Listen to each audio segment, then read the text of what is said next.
Dala ng mga package natin. So meron pa doon sa kabila. Nagsunod sa atin mga kababayan.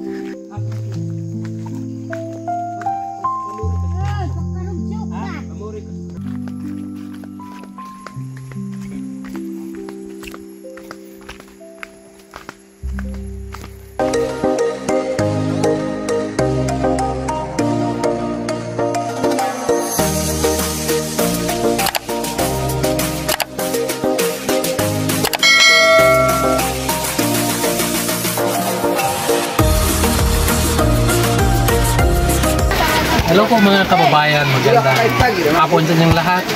So, nandito pa rin ako ngayon sa Sitio Bitan. Hindi ko akalain na may araw pala dito. So napasama ako sa mga kababayan natin dito naglalaro ng basketball. So ito yung kanilang court mga kababayan, sobrang ganda po, no? At para tayong karabaw dito mga kababayan.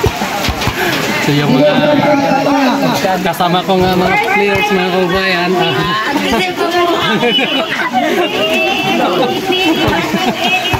So ngayon abangan nyo kami maglalaro mga kababayan. So dito ito sa Sitio Bitan.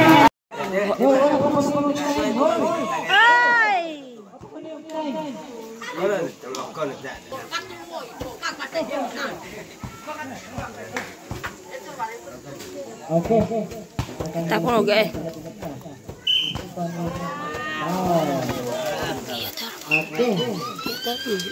Kok bisa begitu dulu banyak-banyak. No, George. Yehe. Bengkot.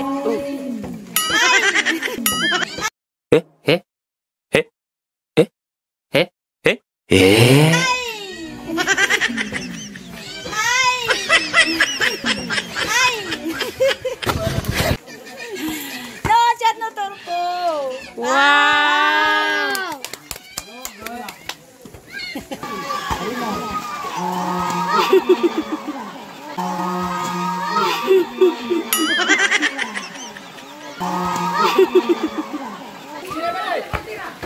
Tira kagak nih.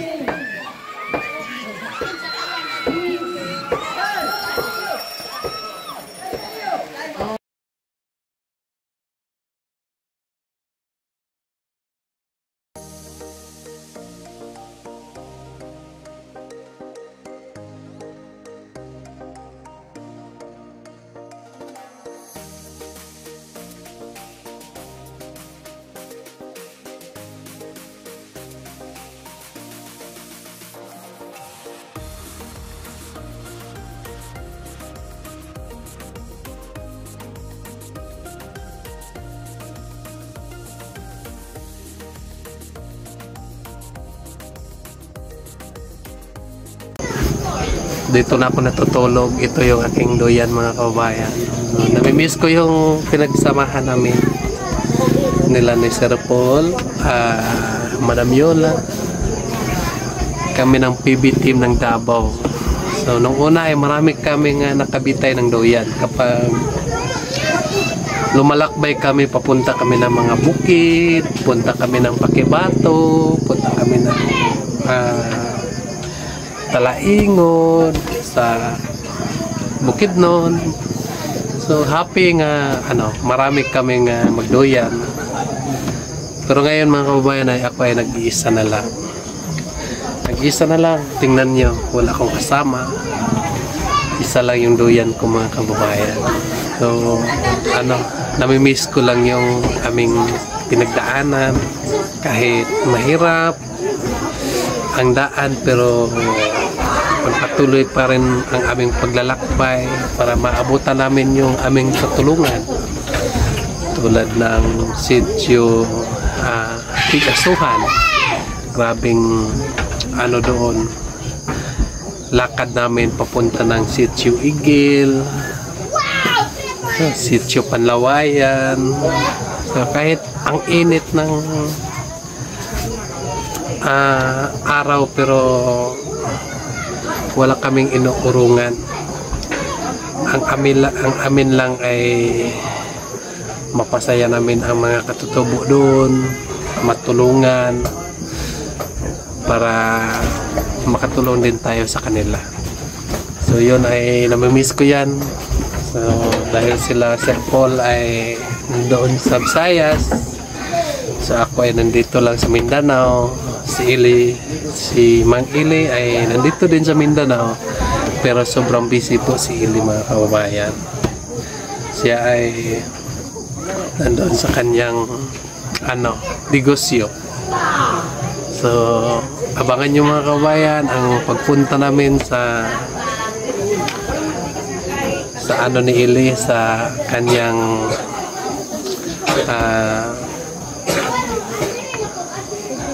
doon sa kanyang bagong negosyo, mga kababayan.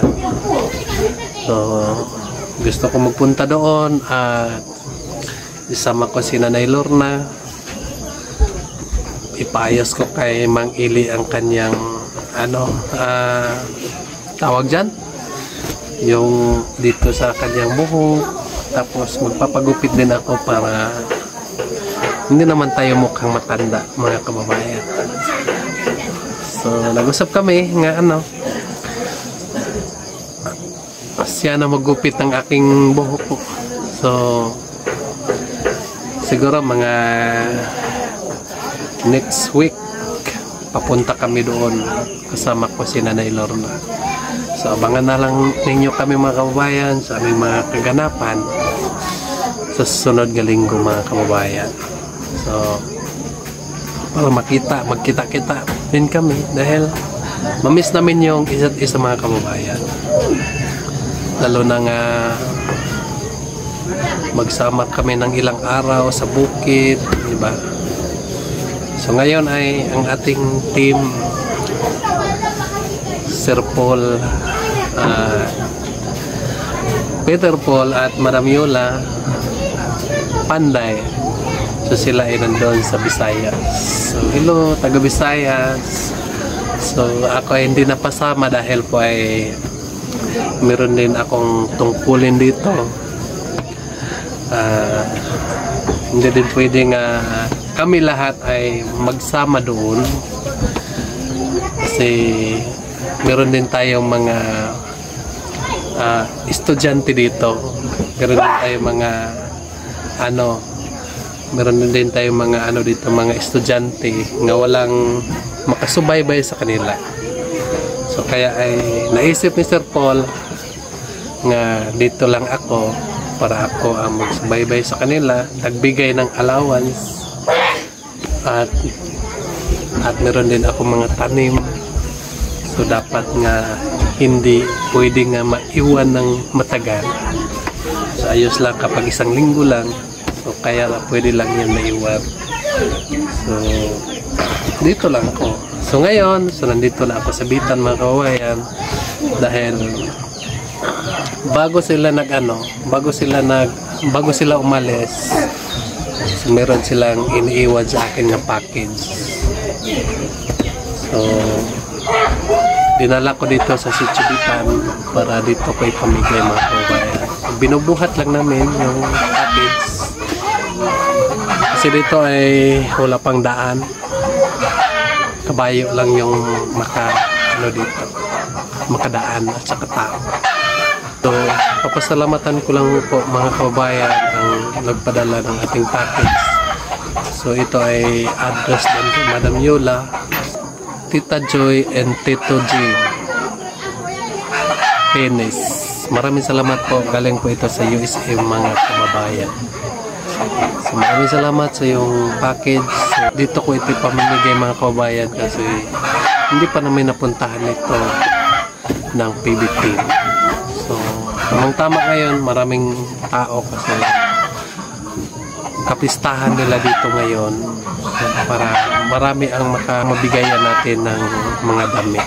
So alam ko nga kinakailangan nila ito, mga kababayan, dahil sobrang layo po sa bintahan ng mga damit po, mga kababayan. At saka yung unang package, mga kababayan, so pamigay ko na ito para madagdag na lang ito sa pamigay ko sa kanya, mga kababayan.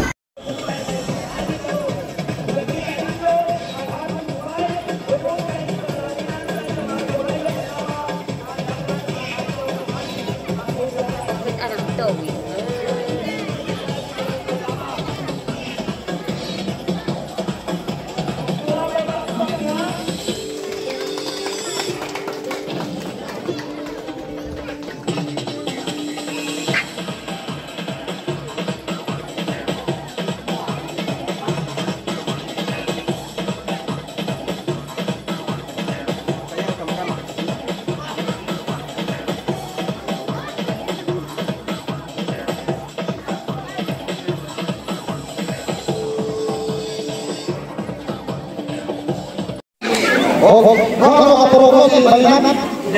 Ada itu Balinan. Akan. Ayo untuk. Siyempre, tayo mag-council tayo. Mag-council, mag-council, mag-council na ako. Bukan mo ito kanulangan. Pasti program na iwan. Program nila ay Miss Rosa. Yung buwan ka ng tanan, doon! Tingnan ako, kagawan, bus, sinar, kagawan sina. At nato.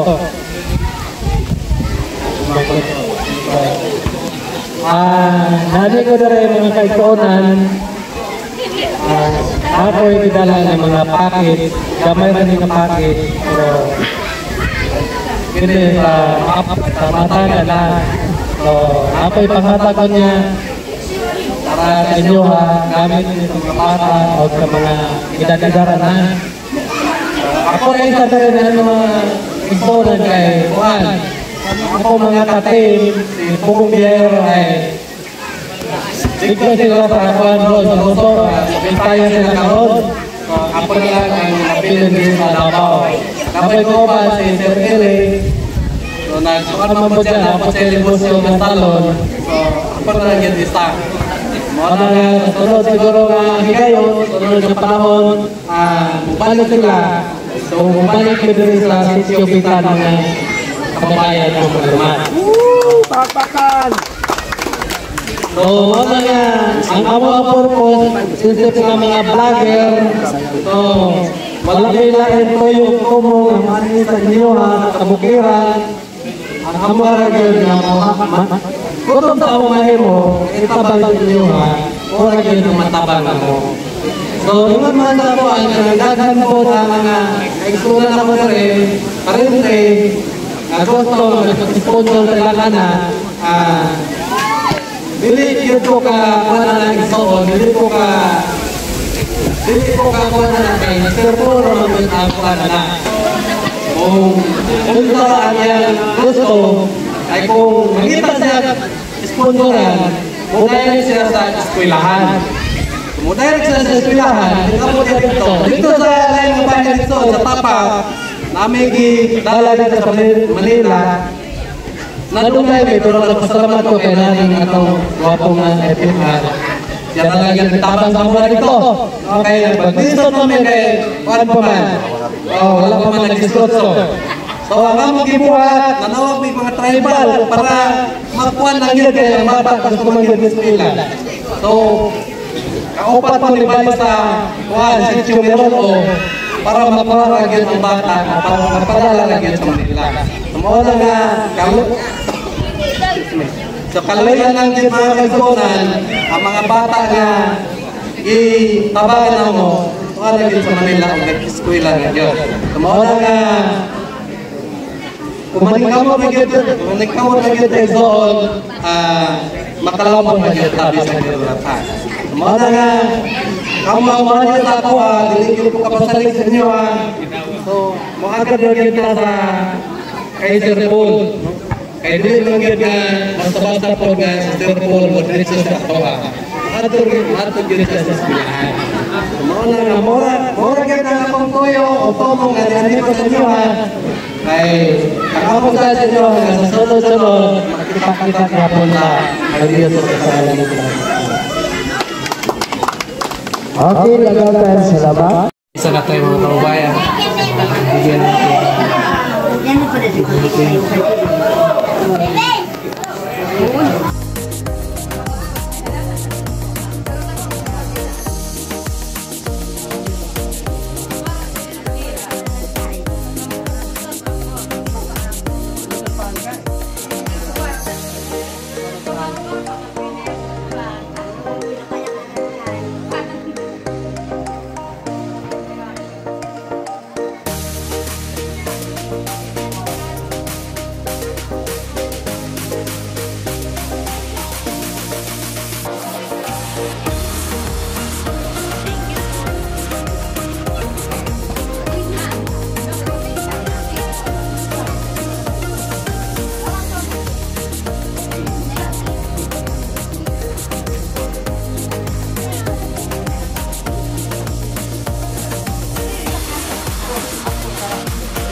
Mga kababayan,